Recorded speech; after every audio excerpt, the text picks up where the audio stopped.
Don't worry, I'm not trying to scare you. I was just doing that for fun.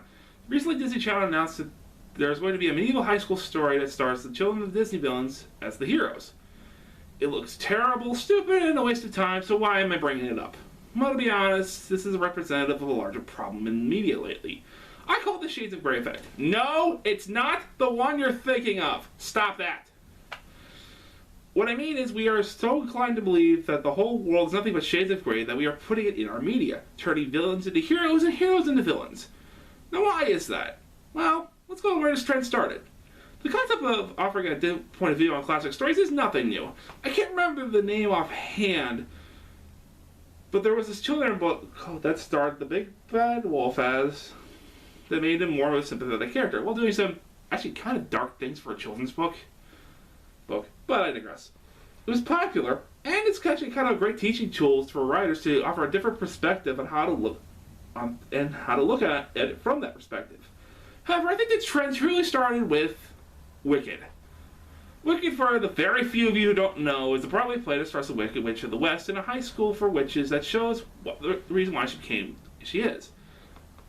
It's in fact so popular that whenever someone that does a perspective story where they turn a villain into a hero, they always say, oh, it's the Wicked of blank. Link. However, Wicked came out a very long time ago. This trend, it started more recently, so why is that? Well, I have two reasons. One is Loki from the Marvel movies. Hear me out. Loki is very, very popular. And because he's so popular, and he's very well written, even though he's doing very horrible things, he's very sympathetic.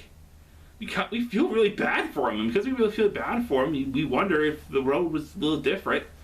Would he be the hero or a hero instead of a villain?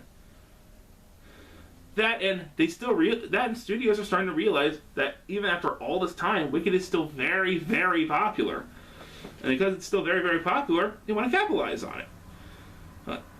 Sometimes it's okay, like Dracula Untold.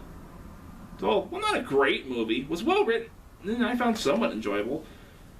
When they did treat Dracula's actions as a terrible thing to do, they didn't go for the easy route and made him a straight good guy. Other times, in fact most of the time, it's terrible. The god-awful Maleficent movie, where they try so hard to turn a hero into a villain into a hero that they destroyed the other characters from the original material to do it. The point is that the popularity of these villains is something that studios notice, and they also try to make stories or a quick buck off of them. But however, the main reason is reason number two. We live in a world where it's just our culture. We live in a world where people back in the day who were thought to be protectors and saviors and doing morally questionable things, how many times protectors and saviors are doing so many morally questionable things? How many times immediately we've heard something like a cop killing an innocent person or a government doing something really morally questionable? Hell, one of our most popular video game franchises is basically a crime simulator. And before you make that argument, it is a crime simulator. Later. It doesn't cost... Later. Because we know sometimes the police are, in fact, can be corrupt monsters, and sometimes criminals are actually legitimately good people. Don't get me wrong, we won't know about the true monsters in the world, like serial killers, or some mental nutcase that went postal. However, we, as a society, sometimes know that the true monster can be the friendly neighbor next door, or sometimes the obvious monster, like the killer guy like the guy who walks on the street in all leather and has killer tattoos, is actually a perfectly reasonable, wonderful guy. So it makes sense that our media reflects this in one way or another. However, my argument is making villains into heroes destroys the reason why they are villains in the first place. They destroy the warning. Every villain, no matter if they are a good one, a bad one, they're a warning.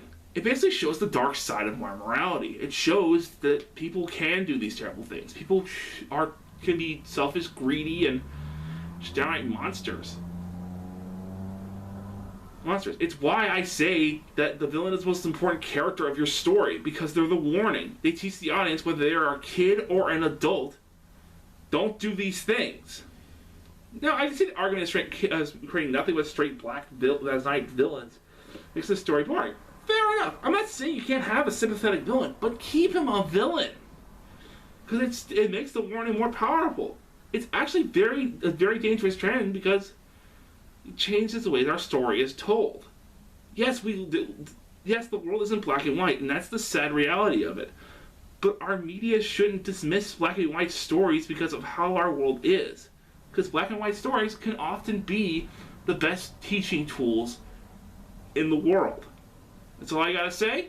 Internet Supervillain, out. Finally! Goddamn!